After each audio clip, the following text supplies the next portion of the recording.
Hello, hello, welcome back. So today I'm talking about the number one thing that allows me to grow my business, and that is support. This is in five different facets, right? We talk a lot about strategy online. There's a lot of talk about systems. There's not a lot of talk about actually how to have it all without doing it all. And this is that conversation. So, the five types of support that I want to talk to you about today are support at home, support from behind you, support from beside you, support from in front of you, and support from within.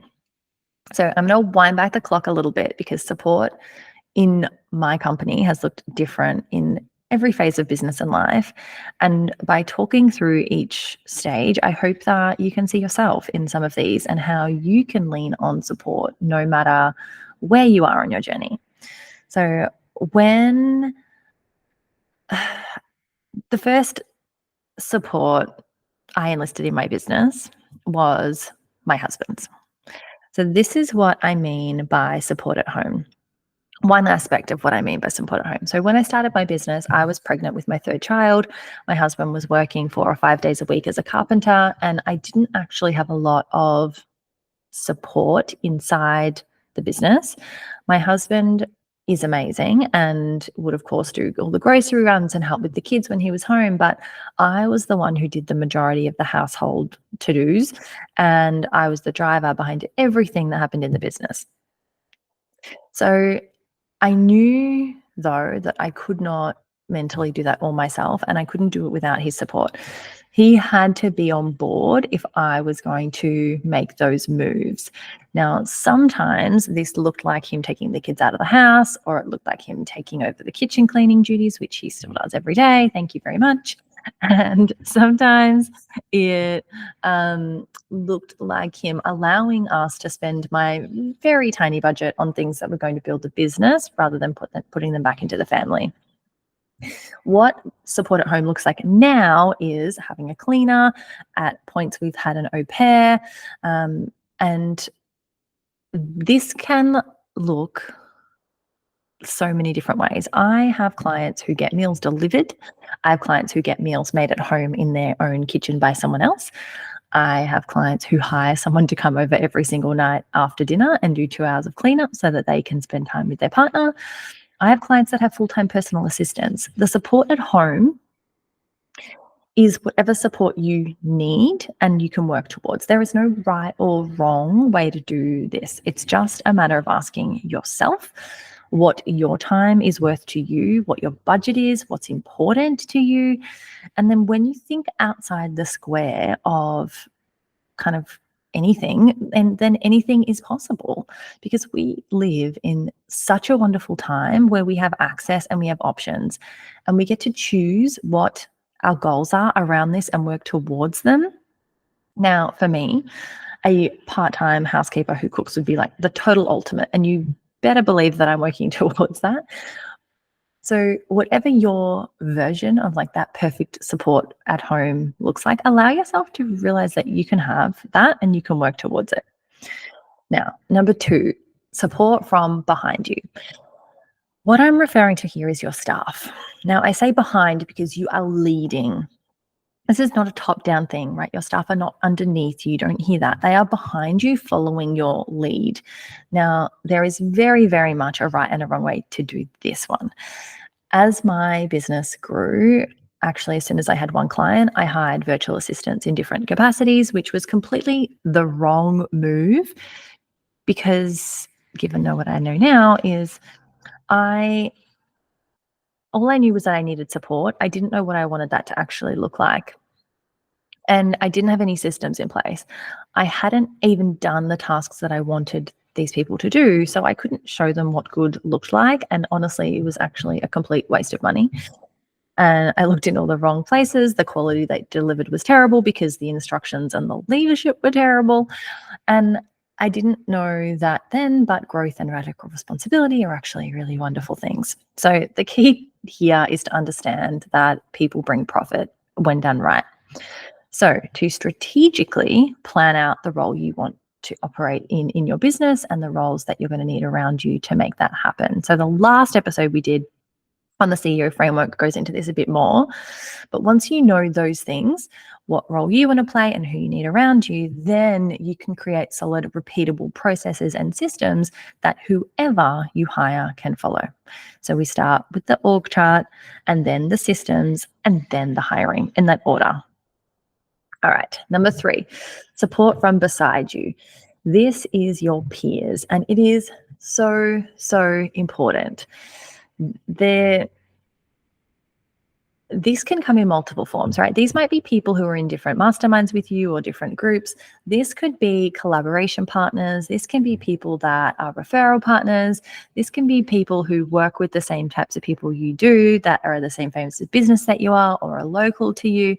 But this business gig can be really hard work. You really want to have people beside you who are walking this journey. We as business owners are a little cuckoo. Like, this is not an easy job, and there are unique challenges and unique risks, and it takes a really certain kind of person to step out of.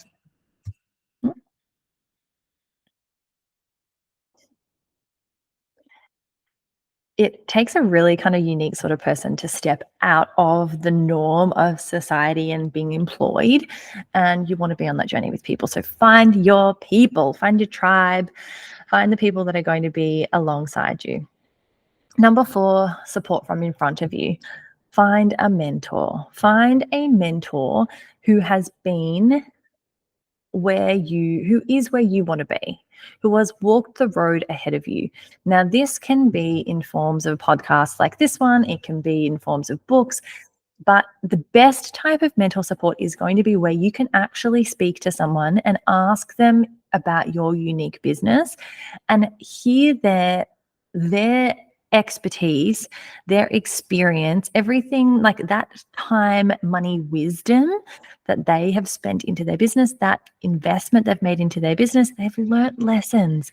Get in front of those people. Like, follow those people. Don't follow the people who are not where you want to be, the experts that have success in other areas.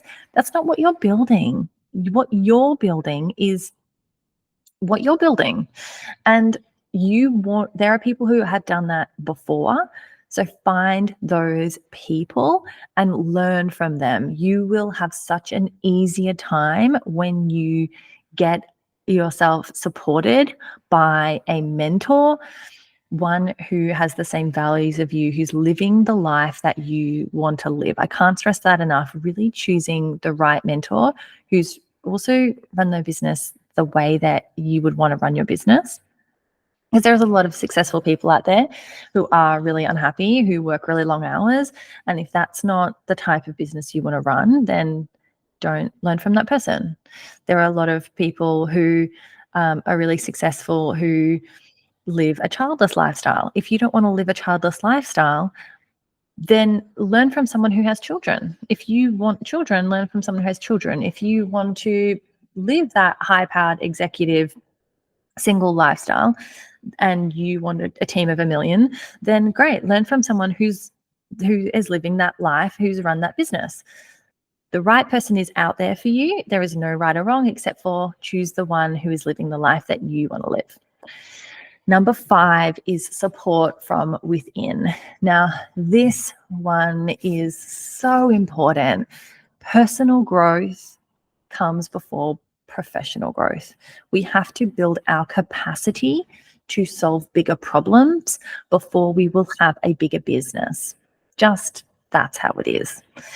Without working on your mindset, without knowing that, raising your own standards for yourself, without raising what you expect from yourself, without learning and developing yourself as a leader, without healing past traumas, without expanding yourself personally, you cannot grow a successful, sustainable business. You won't be the person who can lead that type of company without doing the work from within.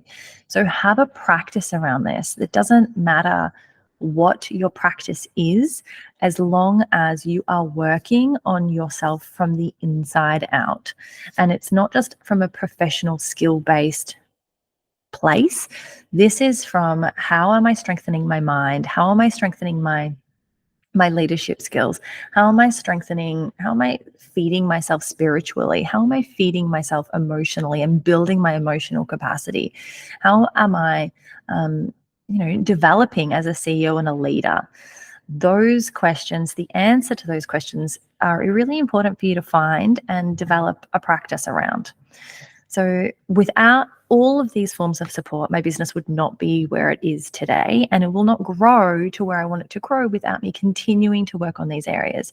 So the 5 types of support that I really encourage you to lock in, put on the calendar, make sure that you have around you are support at home, support from behind you in your team, support from beside you with your peers, support from in front of you from a mentor that's where you want to be, and support from within with a practice that fulfills and sustains you to be the person that you want to be. All right, that's it from me today. Thank you so much for listening. I'll see you on the next one.